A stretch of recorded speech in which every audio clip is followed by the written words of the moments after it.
Assalamualaikum warahmatullahi wabarakatuh. Selamat pagi, semangat selalu dalam pembelajaran daring.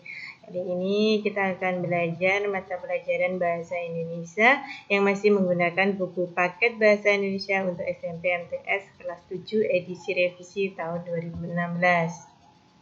Nah, untuk pertemuan kali ini kita akan melanjutkan pembahasan kita bab 2, yaitu memahami dan mencipta cerita fantasi. Bisa kalian buka buku paketnya halaman 43. Cerita fantasi itu termasuk teks narasi. Nah, untuk tujuan pembelajaran, siswa mampu menjelaskan pengertian fantasi dan cerita fantasi. Siswa diharapkan mampu mengidentifikasi unsur pembangun cerita fantasi. Siswa mampu mengetahui ciri umum cerita fantasi. Dan yang terakhir, siswa mampu mengidentifikasi jenis cerita fantasi. Nah, yang pertama kita akan membahas tentang pengertian cerita fantasi. Cerita. Nah, tentunya anak-anak kalian semua pernah bercerita. Apa itu cerita? Nah, cerita itu adalah rangkaian peristiwa. Nah, jadi kalau kalian bercerita itu mesti menjelaskan rangkaian-rangkaian dari suatu kejadian atau peristiwa. Contohnya dalam kecelakaan. Nah, kalian bercerita tentang kecelakaan. Itu rangkaian dari awalnya bagaimana, terus kemudian akibatnya apa, dan penyelesaiannya bagaimana. Nah, yang selanjutnya adalah fantasi. Fantasi adalah hal yang berhubungan dengan khayalan atau sesuatu yang tidak benar-benar ada dan hanya ada dalam benak atau pikiran saja. Dengan kata lain, fantasi adalah imajinasi. Jadi fantasi bisa disebut khayalan, bisa disebut imajinasi. Nah, cerita fantasi itu adalah genre cerita berbentuk khayalan, angan-angan, atau imajinasi yang diceritakan dalam alur normal. Nah, bisa kalian sebut juga cerita fantasi itu adalah cerita yang terbentuk dari khayalan, angan-angan, atau imajinasi si pengarang cerita. Cerita yang terbentuk dari imajinasi seseorang. Nah, untuk jenis fantasi sendiri ada dua macam, yaitu fantasi aktif dan fantasi pasif. Fantasi aktif yaitu fantasi yang dikendalikan oleh pikiran dan kemauan kita. Nah, jadi fantasi aktif itu khayalan yang dikendalikan oleh pikiran. Memang kita berpikir, berfantasi dengan pemikiran dan kemauan kita sebelumnya memang sudah kita pikirkan mau berimajinasi atau berkhayal tentang apa. Nah, contohnya seorang perancang, pelukis, dan penulis itu pasti mereka banyak khayalan, tetapi khayalan yang sebelumnya sudah dipikirkan, sudah dikendalikan oleh pikiran. Kalau fantasi pasif yaitu fantasi yang tidak dikendalikan. Jadi seolah-olah yang berfantasi hanya pasif sebagai wadah tanggapan-tanggapan. Contohnya melamun.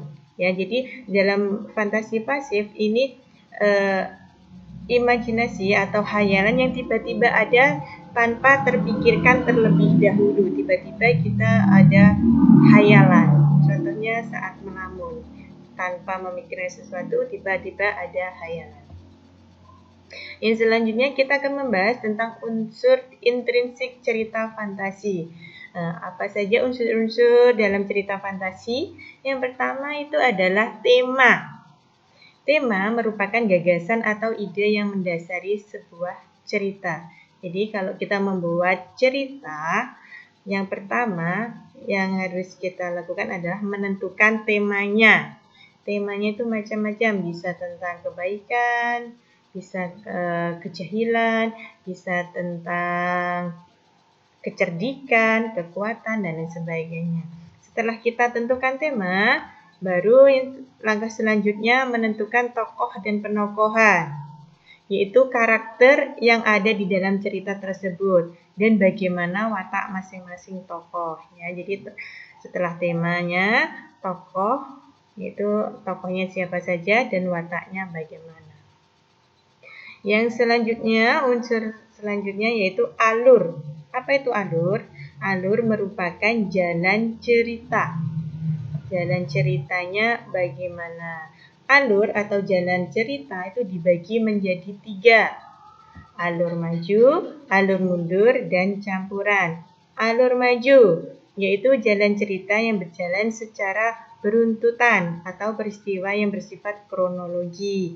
Maka dari peristiwanya beruntut dari A ke Z, itu alur maju. Kalau alur mundur itu kebalikannya dari alur maju, yaitu jalan ceritanya mundur ke belakang. Misalnya menceritakan masa kini lalu muncul ke masa datang, atau rangkaian peristiwa dalam alur mundur berawal dari masa lampau ke masa kini.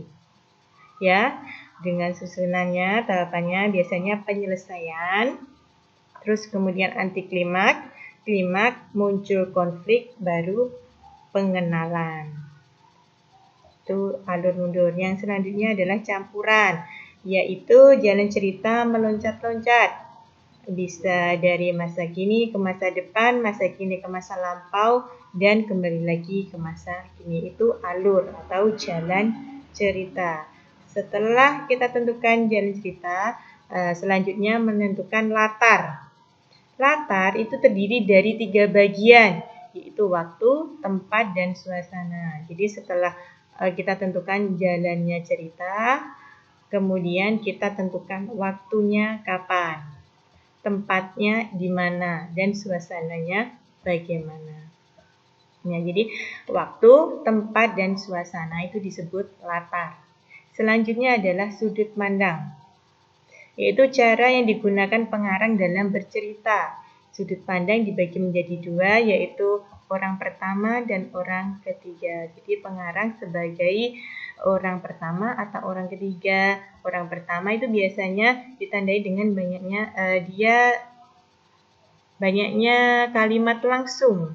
Jadi pengarang sebagai tokohnya, jadi banyak kalimat langsungnya. Kalau orang ketiga, pengarang sebagai orang lain yang menceritakan cerita tersebut. Nah, setelah sudut pandang, unsur selanjutnya adalah amanat. Amanat merupakan pesan moral yang ingin disampaikan penulis kepada pembacanya. Jadi setiap cerita itu harus ada amanatnya. Pesan apa yang disampaikan dari cerita tersebut. Terus kemudian yang terakhir adalah gaya bahasa. Gaya bahasa yang digunakan pengarang. Nah, biasanya pengarang itu berbeda-beda dalam penggunaan bahasa, dan itu adalah salah satu ciri khas dari seorang pengarang, bagaimana gaya bahasanya. Nah, selanjutnya mungkin penjelasan Ibu itu tadi ya, semoga dapat dipahami. Sekarang tugas mandiri. Nah, kalian tulis di buku tugas kalian, buku tulis kalian, yaitu dari cerita fantasi halaman 45. Jadi dari buku paket halaman 45, di situ ada cerita fantasi yang berjudul Kekuatan Ekor Biru Nataga. Nah, dari cerita tersebut tentukan tema, tokoh dan watak tokoh, alur, latarnya, sudut pandangnya, dan amanat dalam cerita tersebut. Nah, semoga saja kalian bisa mengerjakan. Nah, dibaca terus buku paketnya.